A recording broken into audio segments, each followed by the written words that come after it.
Indian Polity by M. LAXMIKANT. Chapter 12. Parliamentary System. The Constitution of India provides for a parliamentary form of government, both at the centre and in the states. Articles 74 and 75 deal with the parliamentary system at the centre, and Articles 163 and 164 in the states. Modern democratic governments are classified into parliamentary and presidential on the basis of nature of relations between the executive and the legislative organs of the government. The parliamentary system of government is the one in which the executive is responsible to the legislature for its policies and acts. The presidential system of government, on the other hand, is one in which the executive is not responsible to the legislature for its policies and acts, and is constitutionally independent of the legislature in respect of its term of office. The parliamentary government is also known as cabinet government or responsible government or Westminster model of government, and is prevalent in Britain, Japan, Canada, India among others. The presidential government, on the other hand, is also known as non-responsible or non-parliamentary or fixed executive system of government and is prevalent in USA, Brazil, Russia, Sri Lanka among others. Ivor Jennings called the parliamentary system as cabinet system because the cabinet is the nucleus of power in a parliamentary system. The parliamentary government is also known as responsible government as the cabinet, the real executive, is accountable to the Parliament and stays in office so long as it enjoys the latter's confidence. It is described as Westminster model of government after the location of the British Parliament, where the parliamentary system originated. In the past, the British constitutional and political experts described the Prime Minister as primus inter pares, first among equals, in relation to the Cabinet. In the recent period, the Prime Minister's power, influence and position have increased significantly vis-à-vis the Cabinet. He has come to play a dominant role in the British politico-administrative system. Hence, the later political analysts, like Crossman, Mackintosh, and others have described the British system of government as prime ministerial government. The same description holds good in the Indian context too. Features of parliamentary government. The features or principles of parliamentary government in India are: 1. Nominal and real executives. The President is the nominal executive, de jure executive or titular executive, while the Prime Minister is the real executive, de facto executive. Thus, the President is head of the state, while the Prime Minister is head of the government. Article 74 provides for a council of ministers headed by the Prime Minister to aid and advise the President in the exercise of his functions. The advice so tendered is binding on the President. 2. Majority party rule. The political party, which secures majority seats in the Lok Sabha, forms the government. The leader of that party is appointed as the Prime Minister by the President. Other ministers are appointed by the President on the advice of the Prime Minister. However, when no single party gets the majority, a coalition of parties may be invited by the President to form the government. 3. Collective responsibility. This is the bedrock principle of parliamentary government. The ministers are collectively responsible to the Parliament in general and to the Lok Sabha in particular, Article 75. They act as a team and swim and sing together. The principle of collective responsibility implies that the Lok Sabha can remove the ministry, i.e., Council of Ministers headed by the Prime Minister, from office by passing a vote of no confidence. 4. Political homogeneity. Usually members of the Council of Ministers belong to the same political party, and hence they share the same political ideology. In case of coalition government, the ministers are bound by consensus. 5. Double membership. The ministers are members of both the legislature and the executive. This means that a person cannot be a minister without being a member of the parliament. The constitution stipulates that a minister who is not a member of the parliament for a period of 6 consecutive months ceases to be a minister. 6. Leadership of the Prime Minister. The Prime Minister plays the leadership role in this system of government. He is the leader of Council of Ministers, leader of the Parliament, and leader of the party in power. In these capacities, he plays a significant and highly crucial role in the functioning of the government. 7. Dissolution of the lower house. The lower house of the Parliament, Lok Sabha, can be dissolved by the President on recommendation of the Prime Minister. In other words, the Prime Minister can advise the President to dissolve the Lok Sabha before the expiry of its term and hold fresh elections. This means that the executive enjoys the right to get the legislature dissolved in a parliamentary system. 8. Secrecy. The ministers operate on the principle of secrecy of procedure and cannot divulge information about their proceedings, policies, and decisions. They take the oath of secrecy before entering their office. The oath of secrecy to the ministers is administered by the President. Features of presidential government. Unlike the Indian Constitution, the American Constitution provides for the presidential form of government. The features of the American presidential system of government are as follows. The American president is both the head of the state and the head of government. As the head of state, he occupies a ceremonial position. As the head of government, he leads the executive organ of government. B. The President is elected by an electoral college for a fixed tenure of 4 years. He cannot be removed by the Congress except by impeachment for a grave unconstitutional act. C. The President governs with the help of a cabinet or a smaller body called kitchen cabinet. It is only an advisory body and consists of non-elected departmental secretaries. They are selected and appointed by him, are responsible only to him, and can be removed by him any time. D. The President and his secretaries are not responsible to the Congress for their acts. They neither possess membership in the Congress nor attend its sessions. E. The President cannot dissolve the House of Representatives, the lower house of the Congress.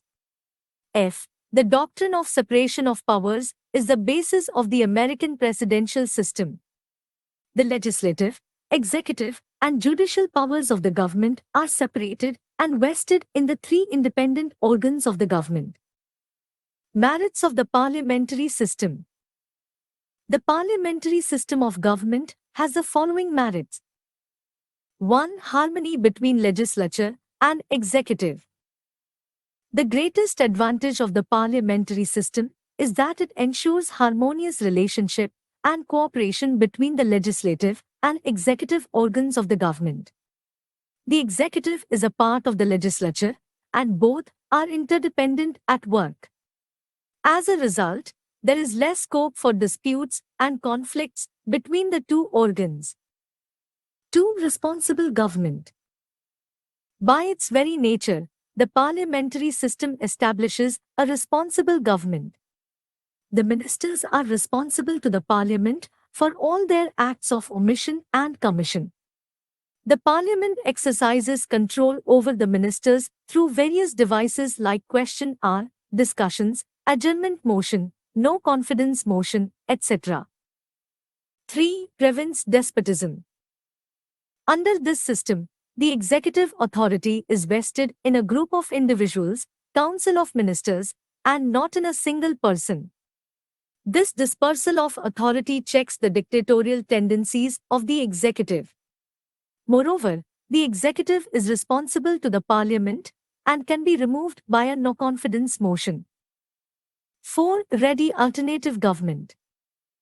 In case the ruling party loses its majority, the head of the state can invite the opposition party to form the government. This means an alternative government can be formed without fresh elections. Hence, Dr. Jennings says the leader of the opposition is the alternative prime minister. 5. Wide representation. In a parliamentary system, the executive consists of a group of individuals, i.e., ministers, who are representatives of the people. Hence, it is possible to provide representation to all sections and regions in the government. The Prime Minister, while selecting his ministers, can take this factor into consideration. Demerits of the parliamentary system. In spite of the above merits, the parliamentary system suffers from the following demerits. 1. Unstable government. The parliamentary system does not provide a stable government. There is no guarantee that a government can survive its tenure. The ministers depend on the mercy of the majority legislators for their continuity and survival in office. A no-confidence motion or political defection or evils of multi-party coalition can make the government unstable. The government headed by Morarji Desai, Charan Singh, VP Singh, Chandra Shekhar, Deva Govda, and I.K. Gujral are some such examples. 2. No continuity of policies. The parliamentary system is not conducive for the formulation and implementation of long-term policies. This is due to the uncertainty of the tenure of the government. A change in the ruling party is usually followed by changes in the policies of the government. For example, the Janata government headed by Morarji Desai in 1977 reversed a large number of policies of the previous Congress government. The same was repeated by the Congress government after it came back to power in 1980. 3. Dictatorship of the cabinet. When the ruling party enjoys absolute majority in the parliament, the cabinet becomes autocratic and exercises nearly unlimited powers. H. J. Lusky says that the parliamentary system gives the executive an opportunity for tyranny. Ramsay Muir, the former British Prime Minister, also complained of the dictatorship of the cabinet. This phenomena was witnessed during the era of Indira Gandhi and Rajiv Gandhi. 4. Against separation of powers. In the parliamentary system, the legislature and the executive are together and inseparable. The cabinet acts as the leader of legislature as well as the executive. As Bagehot points out, the cabinet is a hyphen that joins the buckle that binds the executive and legislative departments together. Hence, the whole system of government goes against the letter and spirit of the theory of separation of powers. In fact, there is a fusion of powers. 5. Government by amateurs. The parliamentary system is not conducive to administrative efficiency, as the ministers are not experts in their fields. The Prime Minister has a limited choice in the selection of ministers. His choice is restricted to the members of Parliament alone and does not extend to external talent. Moreover, the ministers devote most of their time to parliamentary work, cabinet meetings and party activities. Now, let us compare the parliamentary and presidential systems in terms of their features, merits and demerits. Reasons for adopting parliamentary system. A plea was made in favor of US presidential system of government in the Constituent Assembly. But the founding fathers preferred the British parliamentary system due to the following reasons. Familiarity with the system. The constitution makers were somewhat familiar with the parliamentary system as it had been in operation in India during the British rule. K. M. Munshi argued that, for the last 30 or 40 years, some kind of responsibility has been introduced in the governance of this country. Our constitutional traditions have become parliamentary. After this experience, why should we go back and buy a novel experience? 2. Preference to more responsibility. Dr. B. R. Ambedkar pointed out in the Constituent Assembly that a democratic executive must satisfy to conditions, stability, and responsibility. Unfortunately, it has not been possible so far to devise a system which can ensure both in equal degree. The American system gives more stability but less responsibility. The British system, on the other hand, gives more responsibility but less stability. The draft constitution, in recommending the parliamentary system of executive, has preferred more responsibility to more stability. 3. Need to avoid legislative, executive conflicts. The framers of the constitution wanted to avoid the conflicts between the legislature and the executive which are bound to occur in the presidential system prevalent in USA. They thought that an infant democracy could not afford to take the risk of a perpetual cleavage, feud or conflict or threatened conflict between these two organs of the government. They wanted a form of government that would be conducive to the manifold development of the country. 4. Nature of Indian society. India is one of the most heterogeneous states and most complex plural societies in the world. Hence, the constitution makers adopted the parliamentary system as it offers greater scope for giving representation to various sections, interests, and regions in the government. This promotes a national spirit among the people and builds a united India. Whether the parliamentary system should be continued or should be replaced by the presidential system has been a point of discussion and debate in our country since the 1970s. This matter was considered in detail by the Swarn Singh Committee appointed by the Congress government in 1975. The committee opined that the parliamentary system has been doing well and hence, there is no need to replace it by the presidential system. Table 12.1 Comparing Parliamentary and Presidential Systems. Parliamentary System. Features 1. Dual Executive. 2. Majority Party Rule. 3. Collective Responsibility. 4. Political Homogeneity. 5. Double Membership. 6. Leadership of Prime Minister.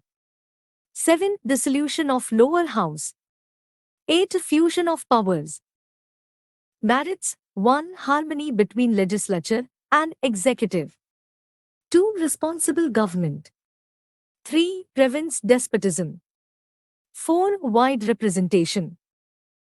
Demerits. 1. Unstable government. 2. No continuity of policies. 3. Against separation of powers. 4. Government by amateurs. Presidential system. Features 1. Single executive. 2. President and legislators elected separately for a fixed term. 3. Non-responsibility. 4. Political homogeneity may not exist. 5. Single membership. 6. Domination of President. 7. No dissolution of lower house. 8. Separation of powers. Demerits. 1. Conflict between legislature and executive. 2. Non-responsible government. 3. May lead to autocracy. 4. Narrow representation. Merits. 1. Stable government. 2. Definiteness in policies. 3. Based on separation of powers. 4. Government by experts. Distinction between Indian and British models. The parliamentary system of government in India is largely based on the British parliamentary system. However, it never became a replica of the British system and differs in the following respects. 1. India has a republican system in place of British monarchical system. In other words, the head of the state in India, that is, President, is elected, while the head of the state in Britain, that is, King or Queen, enjoys a hereditary position. 2. The British system is based on the doctrine of the sovereignty of Parliament, while the Parliament is not supreme in India and enjoys limited and restricted powers due to a written constitution, federal system, judicial review and fundamental rights. 3. In Britain, the Prime Minister should be a member of the lower house, House of Commons, of the Parliament. In India, the Prime Minister may be a member of any of the two houses of Parliament. 4. Usually, the members of Parliament alone are appointed as ministers in Britain. In India, a person who is not a member of Parliament can also be appointed as minister, but for a maximum period of 6 months. 5. Britain has the system of legal responsibility of the minister, while India has no such system. Unlike in Britain, the ministers in India are not required to countersign the official acts of the head of the state. 6. Shadow Cabinet is an unique institution of the British cabinet system. It is formed by the opposition party to balance the ruling cabinet and to prepare its members for future ministerial office. There is no such institution in India.